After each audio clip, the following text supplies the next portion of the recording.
서울 신림동 흉기 난동범 조선의 신상이 공개됐습니다. 과거 증명사진과 CCTV에 담긴 모습이 함께 공개가 됐죠.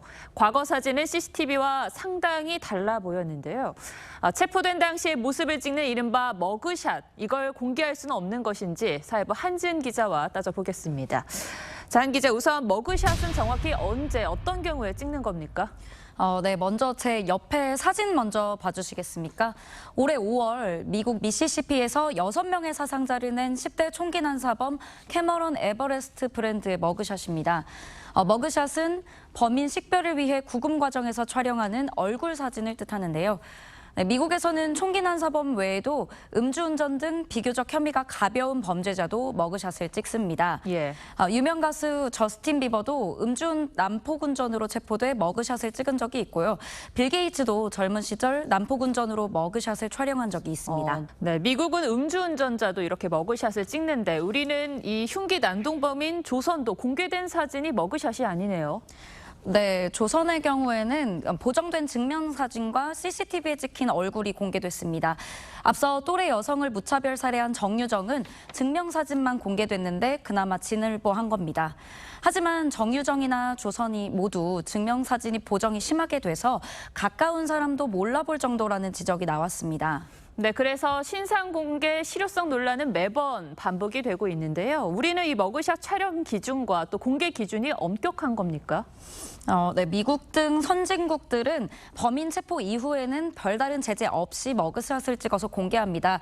형을 확정되기 전까지는 무죄 추정의 원칙을 존중하긴 하지만 국민의 알 권리를 더 중시하는 거죠.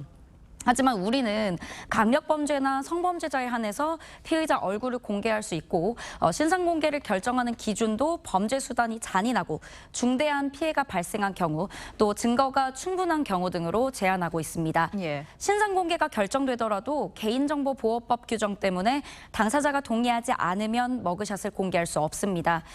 스토킹 살인범 전주환, 또 강남 납치살인범도 증명사진만 공개됐고 최근 4년간 피의자 31명 중 머그샷이 공개된 사례는 사귀었던 여자친구 가족을 살해한 이석준 단 한 건에 불과했습니다. 네, 이 개인정보 보호의 이유로 머그샷을 공개할 수 없으니까 이번에는 경찰이 CCTV 화면으로라도 공개를 한 거네요.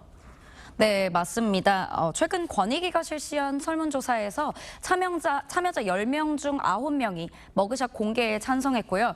신상 공개 범위도 묻지마 폭행으로까지 넓혀야 한다고 답했습니다. 전문가의 말 들어보시죠. 과거에는 권력에 대항하는 범죄였기 때문에 피의자의 인권이 중요했습니다. 하지만 현재는 분명히 피해자가 존재하고 국가는 그 피해자 편에 서 있다는 것을 명확하게 나타내 주는 게 필요하다는 의미에서 네, 국회도 신상 공개할 범죄 유형을 확대하고 범죄자의 최신 사진을 공개하는 각종 법안을 발의한 상태입니다. 신상 공개 결정 후 30일 이내 찍은 사진을 공개하는 법안도 있고요.